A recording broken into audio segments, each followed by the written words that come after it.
الحمد لله وكفى والصلاة والسلام على من لا نبي بعده أما بعد فأعوذ بالله من الشيطان الرجيم بسم الله الرحمن الرحيم وما أرسلناك إلا رحمة للعالمين وقال النبي صلى الله عليه وسلم ارحموا من في الأرض يرحمكم من في السماء صدق الله العظيم وصدق رسوله النبي الكريم الأمين۔ عزیز سامعین، میں نے آپ کے سامنے جو آیت کریمہ تلاوت کی، اللہ تعالیٰ اس میں حضور اکرم صلی اللہ علیہ وسلم کی بعثت کی ایک غرض بھی بیان فرما رہے ہیں اور آپ کا مقام و مرتبہ بھی ذکر فرما رہے ہیں۔ آپ صلی اللہ علیہ وسلم کی بعثت کے کئی مقاصد ہیں، ان مقاصد میں سے ایک مقصد دنیا کو رحمت اور رحم کی تعلیم دینا بھی ہے۔ آپ صلی اللہ علیہ وسلم جس زمانے میں مبعوث ہوئے وہ زمانہ جور و ستم، ظلم کے پہاڑ عورتوں پر، غلاموں پر توڑ دینے والا زمانہ تھا۔ ایسے میں اللہ تبارک و تعالی نے مظلوموں کی داد رسی کے لیے پیغمبر اسلام حضور اکرم صلی اللہ علیہ وسلم کو رحمت للعالمین بنا کر بھیجا۔ آپ صلی اللہ علیہ وسلم کی رحمت ہر مرد کے لیے ہے، ہر عورت کے لیے ہے، بچوں کے لیے ہے، بوڑھوں کے لیے ہے، جوانوں کے لیے ہے۔ آپ صلی اللہ علیہ وسلم کی رحمت انسانوں کے لیے ہے۔ آپ صلی اللہ علیہ وسلم رحمت للعالمین ہے۔ آپ کی رحمت کی چادر کے نیچے جس طرح انسان لیٹے ہوئے ہیں، انسان سوئے ہوئے ہیں، انسان آپ صلی اللہ علیہ وسلم کی کملی اور چادر کے نیچے سایہ حاصل کر رہے ہیں، اسی طرح سے آپ صلی اللہ علیہ وسلم کی چادر کا، رحمت کی چادر کا سایہ حیوانات پر بھی ہے، جنات پر بھی ہے اور تمام عالم پر ہے۔ آپ صلی اللہ علیہ وسلم ایک بچے کے لیے بھی رحمت ہے، اور آپ صلی اللہ علیہ وسلم کی یہ رحمت بچوں کے لیے ہمیں اس طور سے نظر آتی ہے کہ ایک مرتبہ حضور اکرم صلی اللہ علیہ وسلم بچوں سے پیار فرما رہے تھے تو کسی بدو نے عرض کیا کہ یا رسول اللہ صلی اللہ علیہ وسلم، آپ بھی بچوں کو چومتے ہیں، پیار کرتے ہیں، حالانکہ میرے تو اتنے بچے ہیں، میں نے کبھی کسی سے پیار نہیں کیا۔ تو آقا نامدار رحمت للعالمین صلی اللہ علیہ وسلم نے ارشاد فرمایا کہ میں کیا کر سکتا ہوں جب اللہ نے تیرے دل سے رحمت ہی نکال لی ہو۔ اور آپ صلی اللہ علیہ وسلم بچیوں کے لیے رحمت بنا کر بھیجے گئے۔ آپ صلی اللہ علیہ وسلم کی آمد سے پہلے بیٹیوں کو خاص طور سے زندہ درگور کیا جاتا تھا، اور اس زندہ درگور کرنے کی کئی وجوہات تھی۔ ان میں سے ایک وجہ یہ تھی کہ آپ صلی اللہ علیہ وسلم کے زمانے میں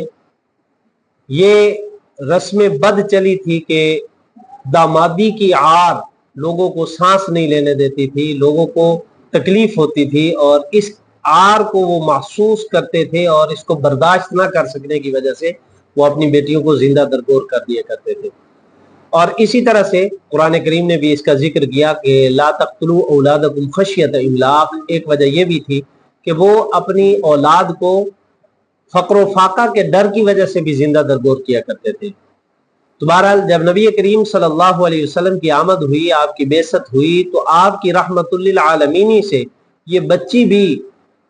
مستفید ہوئی، اور اس نے بھی آپ صلی اللہ علیہ وسلم کی رحمت کا فائدہ حاصل کیا۔ اور آپ صلی اللہ علیہ وسلم کہیں ہمیں یہ فرماتے ہوئے نظر آتے ہیں کہ جس کے گھر میں 3 بیٹیاں پیدا ہوں اور وہ ان کی اچھی طرح سے تربیت کرے، تعلیم سکھائے، تہذیب سکھائے اور پھر ان کی شادی کر دے، تو اللہ تبارک و تعالی کی طرف سے میں اسے جنت کی بشارت سناتا ہوں۔ اور آپ صلی اللہ علیہ وسلم نے اسی بچی کو جب یہ بڑی ہو جاتی ہے اور بیوی کا روپ دھار لیتی ہے، تو یہ حضور صلی اللہ علیہ وسلم کی رحمت للعالمین کا فیضان ہے اس بیوی پر کہ آپ صلی اللہ علیہ وسلم فرماتے ہیں کہ اگر کوئی تم میں سے اپنی بیوی کے منہ میں لقمہ ڈالتا ہے تو اسے بھی اللہ تبارک و تعالیٰ صدقے کا اجر و ثواب عطا فرماتے ہیں۔ اسی طرح سے یہی بچی جب ماں کا روپ دھارتی ہے تو ہمارا اسلام ہمیں یہ بتاتا ہے کہ ان الجنت تحت اقدام الامہات، کہ جنت جو ہے وہ ماں کے قدموں کے نیچے ہیں۔ یہ حضور صلی اللہ علیہ وسلم کی ایک عورت کے اوپر، ایک بچی کے اوپر، ایک بیوی کے اوپر، ایک ماں کے اوپر رحمت ہے۔ اسی طرح آپ صلی اللہ علیہ وسلم کی رحمت پوری امت کے لیے بھی ہے، جیسا کہ قرآن کریم میں اللہ تعالیٰ نے ارشاد فرمایا وَلَسَوْفَ يُعْطِيكَ رَبُّكَ فَتَرْضَىٰ کہ عنقریب اللہ آپ کو اتنا عطا کرے گا کہ آپ خوش ہو جائیں گے۔ جب جبریل امین علیہ السلام یہ آیت لے کر اترے تو حضور اکرم صلی اللہ علیہ وسلم اللہ تبارک و تعالیٰ سے عرض گزار ہوئے کہ میں تو اس وقت تک پھر راضی نہیں ہوں گا جب تک میری ساری امت جنت میں داخل نہ ہو جائے۔ یہ حضور صلی اللہ علیہ وسلم کی رحمت للعالمین ہی ہے۔ آپ صلی اللہ علیہ وسلم جس طرح سے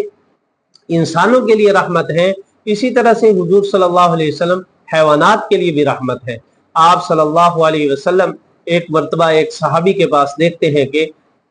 بچے کسی پرندے کے انہوں نے کسی کپڑے میں لپیٹے ہوئے ہیں، اٹھا کے جا رہے ہیں، تو آپ صلی اللہ علیہ وسلم نے انہیں تلقین فرمائی کہ ان بچوں کو ان کی جگہ پہ ان کے گھونسلے میں رکھ کر واپس آؤ۔ اور اسی طرح ایک مرتبہ ایک صحابی کے گھر گئے اور وہاں دیکھا کہ اونٹ بلبلا رہا ہے، آپ کو دیکھ کر وہ چیخنے لگا، تو آپ صلی اللہ علیہ وسلم نے اس کے مالک کو بلایا اور تلقین فرمائی کہ بھائی اس اونٹ کے اوپر ظلم نہ ڈھایا کرو اور اس کی راحت کا خیال رکھا کرو۔ یہ حضور صلی اللہ علیہ وسلم کی رحمت للعالمین ہی ہے کہ آپ صلی اللہ علیہ وسلم نے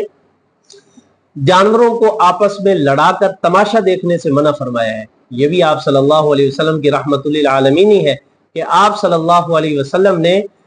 اپنی تلوار اور تیر کی مشق اور نشانہ سیدھا کرنے کے لیے کسی جانور کو سامنے کھڑا کر کے نشانہ بنانے سے منع فرمایا ہے۔ یہ آپ صلی اللہ علیہ وسلم کی رحمت للعالمین ہی ہے کہ آپ صلی اللہ علیہ وسلم نے ساری کائنات میں انسانوں پر، حیوانات پر آپ کے وجود کا اللہ تبارک و تعالیٰ نے یہ فیضان فرمایا ہے، یہ رحمت فرمائی ہے کہ آپ کے ہوتے ہوئے عذاب نہیں آ سکتا۔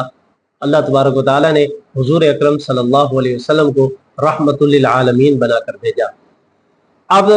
ربیع الاول کا ہمیں جہاں اور پیغام ملتا ہے، وہیں پہ ہمیں ایک پیغام یہ بھی ملتا ہے کہ یہ رحمت کی صفت ہم بھی اپنے اندر پیدا کریں۔ حضور اکرم صلی اللہ علیہ وسلم کے ارشاد ہے کہ نرمی کسی بھی چیز میں آتی ہے تو اس کو مزین کر دیتی ہے، اور سختی کسی بھی چیز میں آتی ہے تو اس کو خراب کر کے رکھ دیتی ہے۔ اللہ تبارک و تعالیٰ مجھے بھی آپ کو بھی صفت رحمت اپنانے کی توفیق عطا فرمائے۔ وآخر دعوانا الحمدللہ۔